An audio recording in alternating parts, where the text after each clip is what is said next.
हमारे चैनल से जुड़ने के लिए YouTube पर लिम्रा एजेंसी सब्सक्राइब करें। अब तो कोई चीज बची ही नहीं।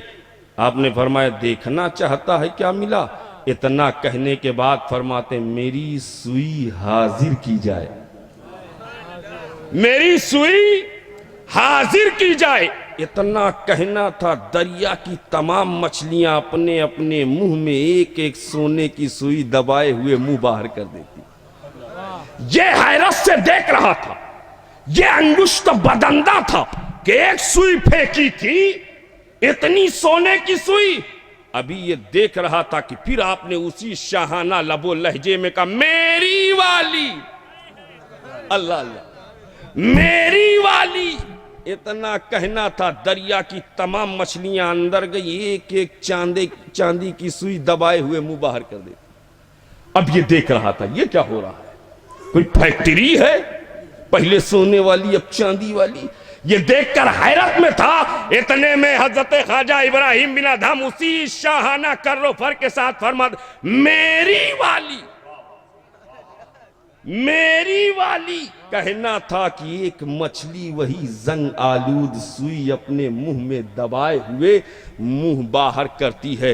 ये तक रहा था, इसकी टकटकी बंधी हुई थी, नजर छप नहीं रही थी, और ये देख रहा था ये मामला क्या है। इतने में ख्वाजा इब्राहिम बिन अदहम फरमाते सुन, जब तक महल में था, ताजे शाही के साथ था, सल्तनत में था, जब तक हुकूमत कर रहा था, तुझ जैसा वजीर मेरे हुक्म का पाबंद न था। और जब मैंने सब ठुकराया है, याद इलाही में खुद को गंवाया है, तो अल्लाह ने ऐसी ताकत अता कर दी कि दरिया की मछलियां भी मेरे हुक्म की पाबंद नजर आ रही है, मेरे हुक्म की पाबंद नजर आ रही है।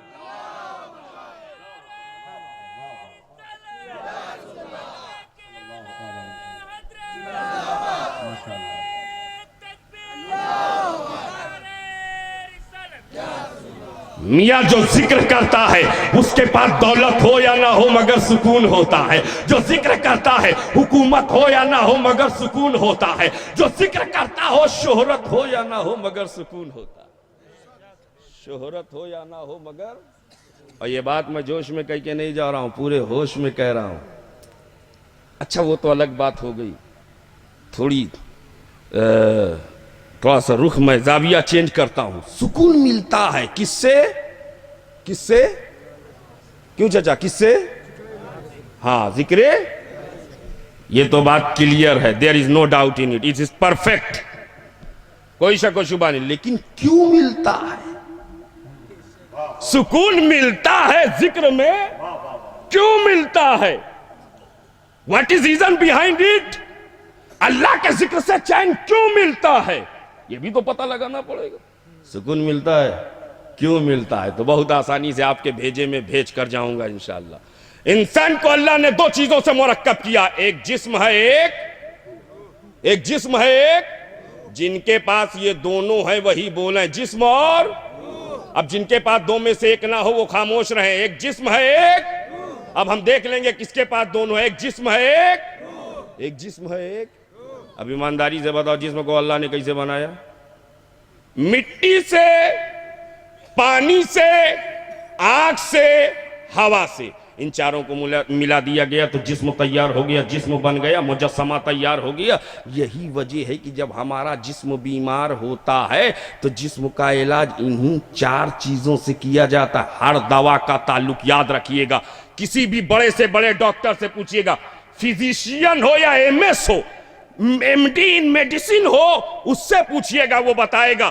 एलोपैथिक की दवाएं हो या होम्योपैथिक की दवाएं हो, हर दवा का ताल्लुक इनडायरेक्ट या डायरेक्ट, बिल वास्ता या बेला वास्ता, इन्हीं चार चीजों से है। इन्हीं चार चीजों से हर दवा का ताल्लुक, चाहे टेबलेट हो, चाहे कैप्सूल हो, चाहे इंजेक्शन हो। मिट्टी से उसका कहीं ना कहीं इनडायरेक्ट ताल्लुक है, हवा से उसका कहीं ना कहीं इनडायरेक्ट ताल्लुक है, पानी से उसका इनडायरेक्ट ताल्लुक है, और किसी किसी का डायरेक्ट टेम्परेचर से ताल्लुक है। हर दवा इन्हीं चार चीजों से बनती है, इन्हीं चार चीजों के जरिए से जिस्म का इलाज होता है। जैसे पहले हुक्मा अल्लामा जलालुद्दीन साहब, जड़ी बूटियों से इलाज होता था। जड़ी बूटियों से, जड़ी बूटियां कैसे बनती थी? पेड़ पौधे से। और पेड़ पौधे कैसे लगते थे? एक पौधा उठाया हमने, मिट्टी में लगाया। कहां लगाया? मिट्टी में गाड़ दिया, अब ऐसे थोड़ा बढ़ेगा। पानी डालो, पानी मिला, अब ऐसे थोड़ा बढ़ेगा। तमाजा सूरज के टेम्परेचर की जरूरत पड़ी, और जब वो मिला बादे सबा नसीमे शहर की जरूरत पड़ी, और जब चारों मिल गए तो वो परवान चढ़ा, समरावर हो गया। और जब फल देने वाला हो गया, हकीमों ने उसके फल के जरिए से, उसकी पत्ती के जरिए से, उसकी शाखों के जरिए से, उसकी जिल्द के जरिए से दवाएं बनानी शुरू की। तो कोई इनडायरेक्ट, कोई डायरेक्ट, हर दवा का ताल्लुक मिट्टी से भी है, पानी से भी है, आग से भी है, हवा से। पेड़ से दवाएं बन रही हैं। पेड़ बना कैसे? मिट्टी के जरिए से, पानी के जरिए से, आग के जरिए से, हवा के जरिए से। हम समझ गए कि जब जिस्म बीमार होता है तो इन्हीं 4 चीजों से इलाज होता है। ईमानदारी से बताओ लालगंज अजारा के सुन्नी सही अकीदा मुसलमानों, रूह को अल्लाह ने कैसे बनाया? रूह को मिट्टी से, पानी से, आग से, हवा से नहीं। और जब चारों से बनाया नहीं तो रूह का इलाज चारों से हो नहीं सकता है। रूह का ट्रीटमेंट इन चारों से हो नहीं सकता है, इसलिए कि जब तक ये ना पता चले रूह कनेक्टेड किससे है, रूह रिलेटेड किससे है, रूह का ताल्लुक किससे है, रूह को अल्लाह ने क्रिएट कैसे किया है, तब तक रूह का इलाज नहीं हो सकता। इतने में कारी जाहिद रजा साहब कहने लगे, हजरत ये कैसी बात कर रहे हैं? हमने कहा क्यों? कहा जिस्म बीमार होता ये तो हम जानते, कहा रूह भी बीमार होती है? रूह भी बीमार होती है? हमने कहा हाँ। कहा वो कैसे?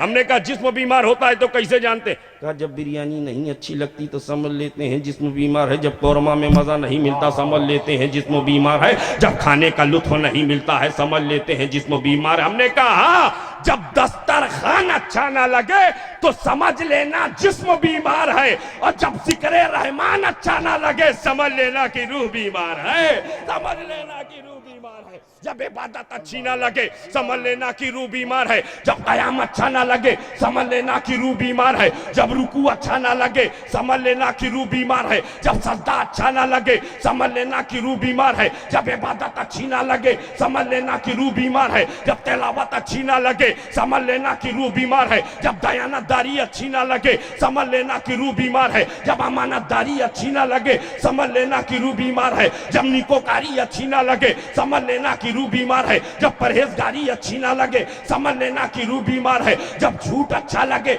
समझ लेना कि रूह बीमार है, जब ग़ीबत अच्छी लगे समझ लेना कि रूह बीमार है, जब चुगलखोरी अच्छी लगे समझ लेना कि रूह बीमार है, जब हरामखोरी अच्छी लगे समझ लेना कि रूह बीमार है, जब हरामकारी अच्छी लगे समझ लेना कि रूह बीमार है, जब तखरीबकारी अच्छी लगे समझ लेना कि रूह बीमार है, जब तबाही बर्बादी अच्छी लगे समझ लेना कि रूह बीमार है। अरे जब सदाकत अच्छी ना लगे समझ लेना कि रूह बीमार है, जब अदल इंसाफ अच्छा ना लगे समझ लेना कि रूह बीमार है, जब जज्बे शुजाअत में लुत्फ ना आए समझ लेना कि रूह बीमार है, जब जज्बे सखावत में मजा ना आए समझ लेना कि रूह बीमार है, जब परहेजगारी अच्छी ना लगे समझ लेना कि रूह बीमार है, जब सच्चाई अच्छी ना लगे समझ लेना कि रूह बीमार है, जब झूठ अच्छा लगे समझ लेना कि रूह बीमार है, जब दिल आजारी अच्छी लगे समझ लेना कि रूह बीमार है, जब दिल शिकनी अच्छी लगे समझ लेना कि रूह बीमार है, जब लोगों को डराना अच्छा लगे समझ लेना कि रूह बीमार है, जब कमजोरों को सताना अच्छा लगे समझ लेना कि रूह बीमार है,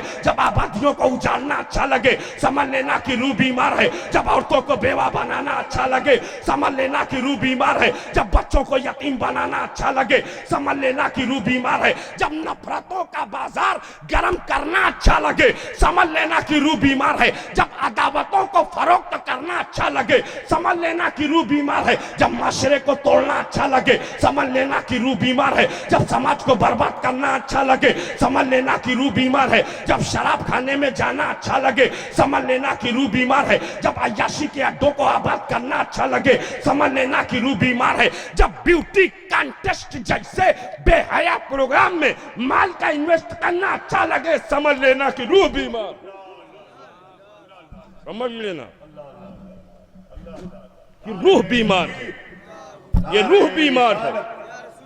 और मैं थोड़ा सा इसे और क्लियर कर दूं, रूह की बीमारी पकड़ना है तो अब अगर कोई दहशतगर्द नजर आवे, दहशतगर्दी फैलाता नजर आए तो समझ लेना इसकी रूह बीमार है।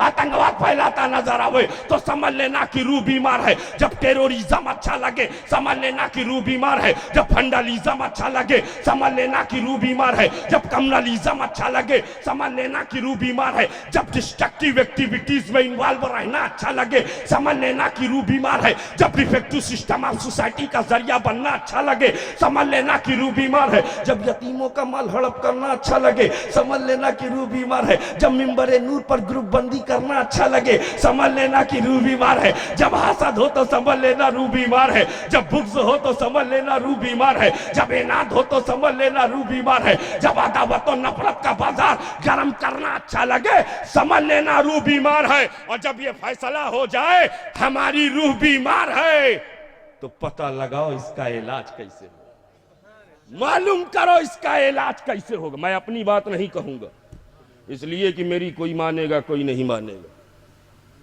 हर कोई एग्री नहीं होगा, इत्तेफाक नहीं करेगा।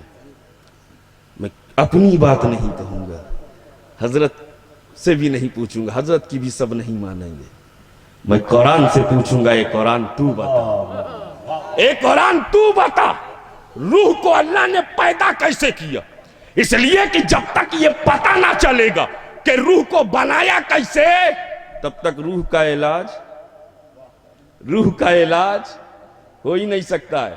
क्या बात है भाई, कोई मीटिंग हो रही है, बैठो इत्मीनान से, इतनी काम की बात हो रही है, लेके जाओ, किसी डॉक्टर के पास जाने की जरूरत नहीं पड़ेगी, किसी के पास जाने की जरूरत नहीं पड़ेगी। रूह को बनाया कैसे, रूह को अल्लाह ने पैदा कैसे किया।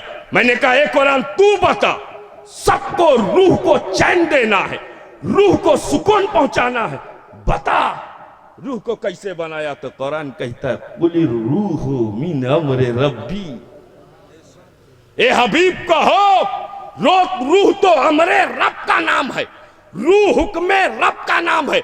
पता चला रूह कनेक्टेड है मौला से, रूह रिलेटेड है मौला से, रूह का ताल्लुक है मौला से। अब जिससे इसका ताल्लुक है उसी का जिक्र करो, इसको सुकून मिलता चला जाएगा, इसको चैन आता चला जाएगा।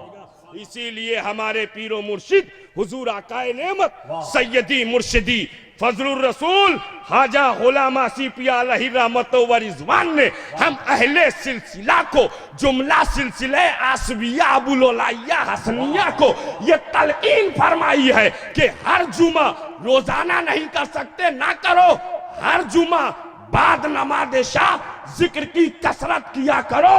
जिस जिक्र के बारे में हुजूर ने फरमाया अफजलु जिक्र ला इलाहा इल्लल्लाह, ला इलाहा इल्लल्लाह, ला इलाहा इल्लल्लाह। दाएं से उठाओ बाएं को गिराओ, ला इलाहा इल्लल्लाह, ला इलाहा इल्लल्लाह। जब इसकी कसरत होगी दिल पर कलमे जलालत की ज़र्ब लगेगी तो दिल की गंदगी दूर होगी, दिल इश्क़े रसूल का मदीना बन जाएगा, इश्क़े मुस्तफ़ा का मदीना बन जाएगा। दिल को चैन मिलेगा, रूह को सुकून मिलेगा, रूह को इत्मीनान मिले। और क्यों ना हो मियाँ, अगर कोई अपने वतन से बेवतन हो तो चैन मिलेगा? बोलो। बैनुल अक़वामी शायर मौजूद है इस वक्त मिंबरे नूर पर, आले रसूल औलादे बुतूल हैं, आप मौजूद हैं इस वक्त। आप पूरी दुनिया में सफर करते हैं, आप कयाम मुंबई में हैं, लेकिन जब बलरामपुर गोंडा आते हैं तो जो चैन यहां मिलता है वो मुंबई में, जो चैन यहां आने के बाद मिलता है वो लंदन में। हमने कहा कारी साहब, सैयद साहब किबला, मुंबई में आपको उतना मजा, उतनी खुशी मयसर नहीं, अफलातून खाकर भी इतना खुश नजर नहीं है, फालूदा पी के भी इतना खुश नजर नहीं है जितना यहां की गर्मी में कहा अपना वतन है। वो बेवतनी की जिंदगी है, वतन से दूर था, वतन से दूर, वतन से दूर। बॉम्बे में थे, बिल्डिंग गाड़ी सब फ्लैट आपके पास, एयर कंडीशन फ्लैट आपके पास। दाएं बाएं चलने वाले लोग आपके साथ हैं, लेकिन वो खुशी, वो मसरत नहीं देखी। जैसे ही एक वतन का, गांव का एक फर्द पहुंचा, खुशी से चेहरा खिल गया, पेशानी पर फरहतो शादमानी के आसार नमूदार हुए, बगलगीर हो गए, झूमने लगे, झूमने लगे। मैंने कहा ये क्यों?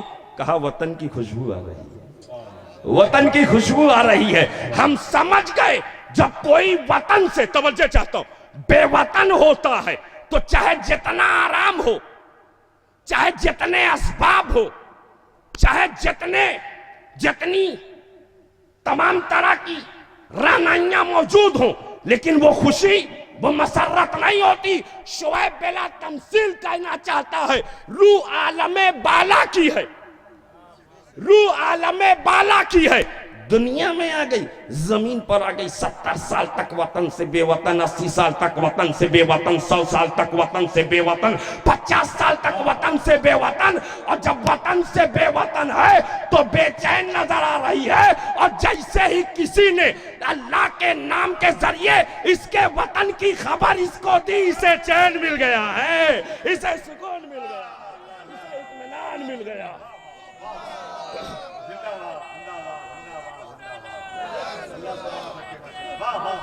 चैन मिल गया है। जज़ाकल्लाह, अल्लाह बरकत।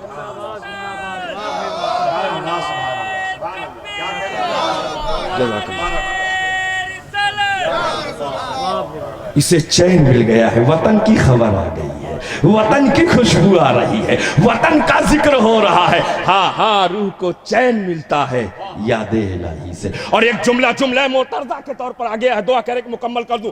अरे जो जिक्र का आदी हो गया, सुबह में, शाम में, दिन में, रात में, अंधेरे में, उजाले में, जलवत में, खलवत में, तन्हाई में, महफिल में, तो जब तक उसका सर तन से लगा रहता है तब भी जिक्र करता है। और जब सर कटता है, नेज़े पर बुलंद होता है, यजीदियों के हुजूम में भी जिक्र करता नजर आ रहा है, जिक्र करता नजर आ रहा है, जिक्र करता नजर आ रहा है।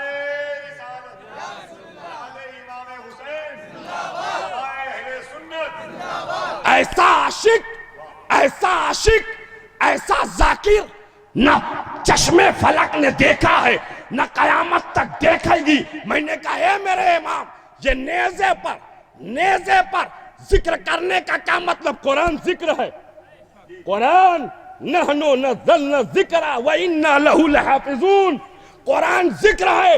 मैंने कहा है मेरे इमाम, ये नेज़े पर कुरान पढ़ने का क्या मतलब? मदीने में कुरान पढ़ा, बात समझ में आई। तुरबते पाके फातिमा पर कुरान पढ़ा, बात समझ में आई। रोज़ाए हबीब के करीब कुरान पढ़ा, बात समझ में आई। मदीना से चले मक्का पहुंचे, कुरान पढ़ते रहे। मक्का से चले करबला पहुंचे, कुरान पढ़ते रहे। खीमाजन हुए, कुरान पढ़ते रहे। पानी बंद हुआ, कुरान पढ़ते रहे। ऐसा हयात तंग हुआ, कुरान पढ़ते रहे। अखियार की अलगार हुई, कुरान पढ़ते रहे। दुश्मनों के हमले हुए, कुरान पढ़ते रहे। अब्बास अलमबरदार के बाजू कटे, कुरान पढ़ते रहे। अली अकबर की जवानी लुटी, कुरान पढ़ते रहे। हजरत तासीम को खाको खून में तो पाया गया, कुरान पढ़ते रहे। और मोहम्मद की शहादत नमूदार हुई, कुरान पढ़ते रहे। सैयदुस साजिदीन सैयदना इमाम ज़ैनुल आबिदीन की नकाहत तो कमजोरी को देखा, कुरान पढ़ते रहे। सैयदा सकीना की अलालत तो बीमारी को देखा, कुरान पढ़ते रहे। हजरत शहरबानों को तस्कीनो तसल्ली के जुमले कहे, कुरान पढ़ते रहे। सैयदा ज़ैनब को अमानतों की वसीयत फरमाई, कुरान पढ़ते रहे। और ज़ुल्फ़िकार हैदरी लेकर जब मैदान काज़दार की तरफ चले हैं, ज़ुल्फ़िकार हैदरी चमक रही है, जबान पर कुरान है। दुश्मनों के नरखे में है, जबान पर कुरान है। कल्बे लश्कर में पहुंचे हैं, यजीदियों को काई की तरह फाड़ते जा रहे हैं, जबान पर कुरान है। मेहमाना पर आए हैं, जालिमों को काटते जा रहे हैं, जबान पर कुरान है। मैसरा पर आए हैं, दरख्तों से जैसे बेल कट कट के गिर रहे हो, ऐसे यजीदियों के सर कट रहे थे, जबान पर कुरान है। यजीदियों को तह तेग कर रहे हैं, जबान पर कुरान है। जालिमों को जहन्नम रसीद कर रहे हैं, कुरान पर, जबान पर कुरान है। मेरे इमाम का मुहासरा कर लिया गया, इमाम को घेर लिया गया, तीरों से की बौछार हो रही है, तलवारों से हमले हो रहे, नेज़ों से हमले हो रहे। मेरा इमाम 72 जख्मों के साथ, पेशानी लहूलुहान है, नालैने मुबारक खून आलूद है, घोड़े की जीन से फर्शे जमीन पर आए, पेशानी को मौला की बारगाह में रख दिया। यजीदियों ने बढ़ करके तलवार गर्दने इमाम पर चला दी, सरे हुसैन को तने हुसैन से जुदा किया और कहा अब हुसैन की जबान खामोश हो गई, अब हुसैन की जबान बंद हो गई। लेकिन करबला का रेगजार तब से लेकर आज तक, आज से लेकर कयामत तक के मुसलमानों को यह पैगाम इबरत दे रहा है, ऐ मेरे आशिकों देख लो, ऐ मेरे वफादारों देख लो, ऐ मेरे नाम का नारा लगाने वालों देख लो।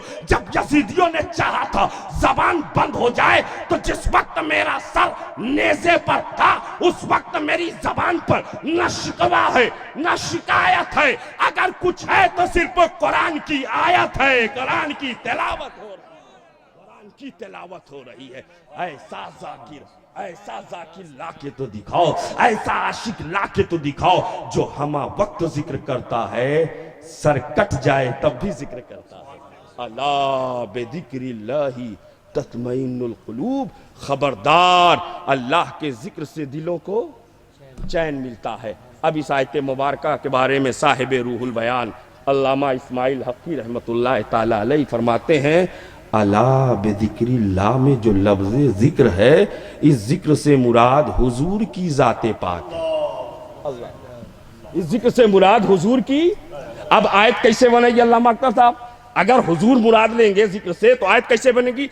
अला बिरसूलिल्लाहि तत्मइन्नुल कुलूब, खबरदार अल्लाह के रसूल ही दिलों का चैन है, मुस्तफ़ा जाने रहमत ही दिलों का सुकून है। सुना है आप हर आशिक के घर तशरीफ लाते हैं, हमारे घर भी हो जाए चरागा या रसूल अल्लाह, मोहब्बत गैर की मुझसे छुड़ा दो या रसूल अल्लाह, मुझे तुम अपना दीवाना बना लो या रसूल अल्लाह।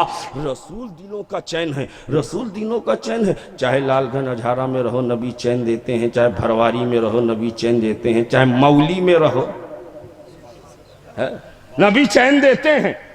उम्मती जमीन के ऊपर हो, खत्म कर दे बात, बस थोड़ा सा, उम्मती जमीन के ऊपर हो नबी चैन देते हैं, जमीन के नीचे हो नबी, दोनों की मिसालें। ऊपर हो चैन में, कैसे? सब मुखालिफ हो गए, पूरी दुनिया एक तरफ, अल कुफ्र मिल्लतुन वाहिदा, सब एक तरफ, जैनिस्ट एक तरफ, बुद्धिस्ट एक तरफ, यहूदी एक तरफ या नसरानी एक तरफ, सारे के सारे मजाहिब के मानने वाले एक तरफ, उम्मते मुस्तफा, उम्मते हबीबे खुदा। मेरे दोस्तों ईमानदारी से बताओ, क्या मायूस हुए? बोलो। डिसअपॉइंट हुए? फ्रस्ट्रेशन के शिकार हुए? इंफियाइटी कॉम्प्लेक्स में मुब्तला हुए? एहसासे कमतरी में फंसे? नहीं, इसलिए कि हमको मालूम है हम दुनिया में, अगर जुमले में सदाकत हो तो खैर मकदम कीजिएगा, हम दुनिया में किसी मादी ताकत की बुनियाद पर नहीं बचे हैं, हम बचे हैं मुस्तफा की मोहब्बत की बुनियाद पर बचे हैं, हबीबे खुदा की मोहब्बत की बुनियाद पर बचे हैं।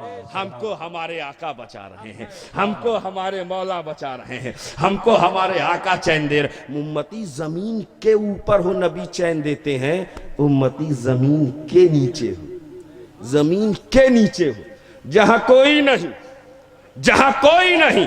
अम्मा ने साथ छोड़ दिया, अब्बा ने साथ छोड़ दिया, भाई ने साथ छोड़ दिया, बीवी ने साथ छोड़ दिया, बच्चों ने साथ छोड़ दिया, पड़ोसियों ने साथ छोड़ दिया, दोस्तों ने साथ छोड़ दिया। जहां कोई आने को तैयार नहीं, कब्र की तीरगी में, कब्र की तारीकी में, कब्र के अंधेरे में, कब्र की कोठरी में कोई साथ देने के लिए तैयार न था, कोई साथ देने के लिए तैयार न था, कोई पास आने के लिए तैयार न था। सबने मिट्टी डाली, सब पलट गए। अब उम्मती बेचैन था, अब बंदा बेचैन था, अल्लाह का बंदा बेचैन था, मुस्तफा का उम्मती बेचैन था, कोई साथ न था।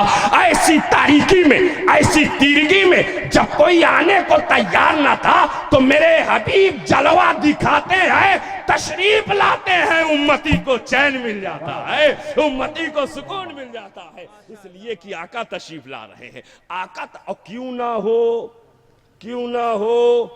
आज अभी मोहतरम नकीब आज़म हिंदुस्तान फरमा रहे थे सबको बगदाद शरीफ की हाज़िरी हो, सबको मदीने शरीफ की हाज़िरी हो, सब गुंबदे खजरा का नज़ारा करें, सबकी तमन्ना है कारी साहब, सबकी आरजू है, लेकिन देखता है कोई कोई, देखता है, तमन्ना सबकी है, ख्वाहिश सबकी है, लेकिन देखता है कोई कोई। अरे हम 50 साल तक दुनिया में रहे, देख ना सके, आप 70 साल तक रहे दुनिया में, देख ना सके, कोई 100 साल तक रहा दुनिया में, देख ना सका। उम्मती तमन्ना लिए हुए दुनिया से रुखसत हो गया, जमीन के ऊपर से जमीन के नीचे पहुंच गया। वो तमन्ना जिंदा थी, वो आरजू जिंदा थी, वो ख्वाहिश जिंदा थी, और जब जिंदा आरजू होती है तो मेरे आका जलवा दिखाते हैं, उम्मती को चैन मिल जाता है, उम्मती को सुकून मिल जाता है।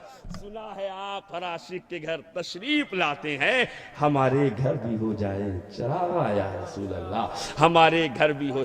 यही वजह है आज तक हमने जितने शायरों को पढ़ते हुए सुना, हजरत यही सुना, सब यही कहते हैं दिल मदीना बना लीजिए, दिल मदीना आज तक एक भी को नहीं सुना जो कहे दिल मक्का बना लीजिए, दिल मक्का बना लीजिए, सबसे पक्का बना लीजिए। सब कहते मदीना बना लीजिए, हम समझ गए क्यों, इसलिए कि मक्का बनाएंगे नबी आएंगे चले जाएंगे, मदीना बनाएंगे आएंगे यही रह जाएंगे, आएंगे यही ठहर जाएंगे। नबी चैन देते हैं, मेरे आका चैन देते हैं, उम्मती जमीन के ऊपर हो नबी चैन देते हैं, उम्मती जमीन के नीचे हो नबी चैन दे। और सिर्फ ऊपर नीचे का मामला नहीं है, थोड़ा सा और क्लियर कर दूं, एक मंजिल और है जो मैदान महशर, जहां कोई किसी का पुरसाने हाल नहीं, हर तरफ नफसी नफसी, इज़हबू इला गैरी, इज़हबू इला गैरी, इज़हबू इला, अल्लाह बरकत अता फरमाए। हर कोई नफसी नफसी का गुनहगार, गुनहगार, खताकार, सियाकार, इस्या शियार आज अपने गुनाहों को, अपनी खताओं को याद कर रहा होगा, आज अपने एक एक गुनाह उसे याद आ रहे होंगे, इसलिए कि जुलजलाल का जलाल सामने होगा, कहार का कहर सामने होगा, जब्बार का जबर सामने होगा। आज किसी में ये ताकत और तवानाई ना होगी, किसी में लफ्ज़कुशाई की जुर्रत और हिम्मत ना होगी जो उसके सामने कुछ बोल सके।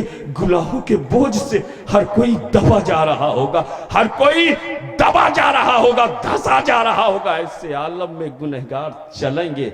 ए आदम अलैहिस्सलाम, आप अल्लाह के नबी हैं, पैगंबर हैं, आप ही हमारी मदद फरमाइए। आवाज आएगी इज़हबू इला गैरी, नफ्सी नफ्सी नफ्सी नफ्सी, वहां से चलेंगे। आवाज आएगी इज़हबू इला गैरी, नफ्सी नफ्सी। यके बाद दिगरे हजरत शीस अलैहिस्सलाम, हजरत नूह अलैहिस्सलाम, हजरत ज़करिया, हजरत याहया, हजरत इब्राहीम अलैहिस्सलाम, हजरत इस्माइल अलैहिस्सलाम, मूसा कलीमुल्लाह की बारगाह में पहुंचेंगे, ईसा रूहुल्लाह की बारगाह में पहुंचेंगे। सब कहेंगे नफ्सी नफ्सी, इज़हबू इला गैरी, इज़हबू इला गैरी।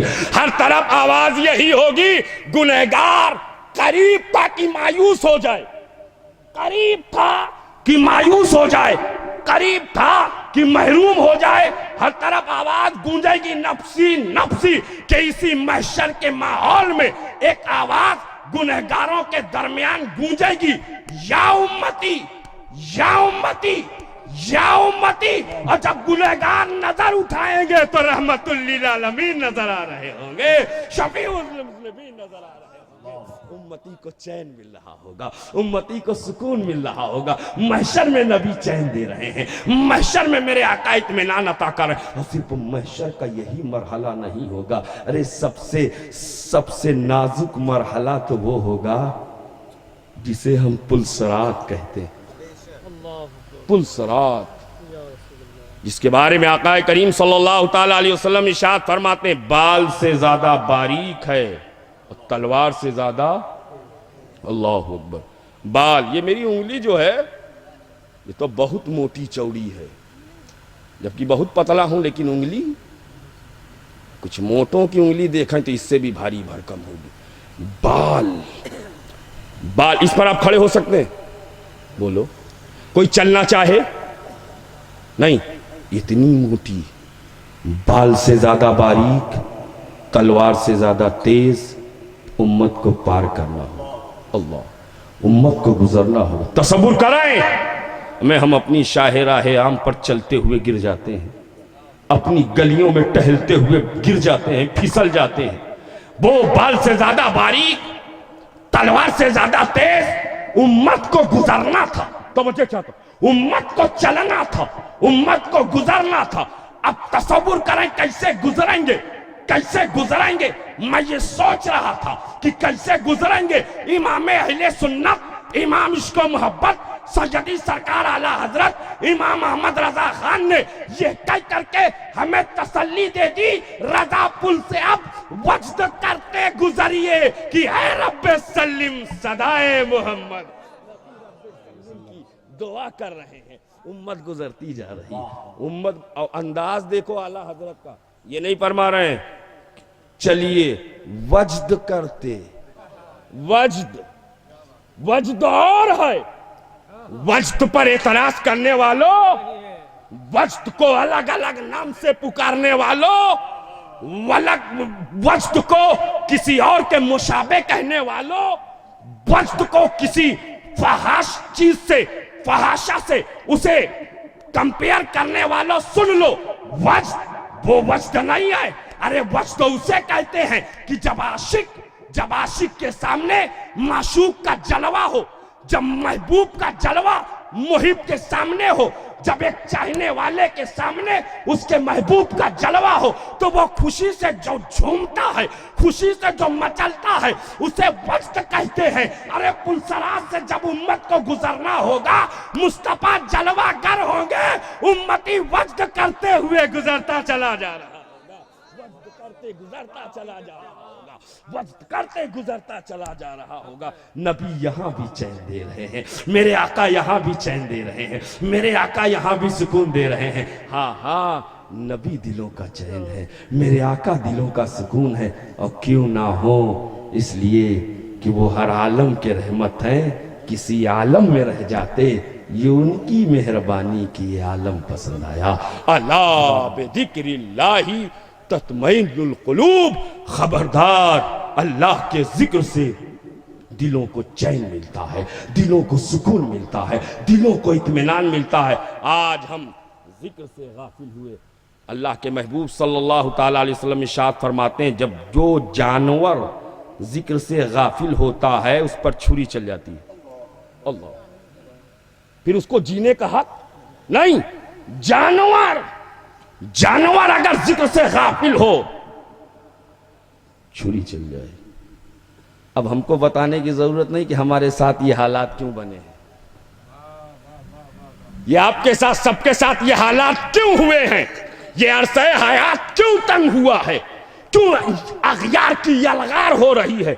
हर तरफ हमारे खून से जमीन रंगीन की जा रही है। शाम हो, फलस्तीन हो, इराक हो, बर्मा हो, बर्रे सगीर में अगर किसी का खून अरजा है, जो नालियों में पानी की तरह बह रहा है, तो कौम मुस्लिम है।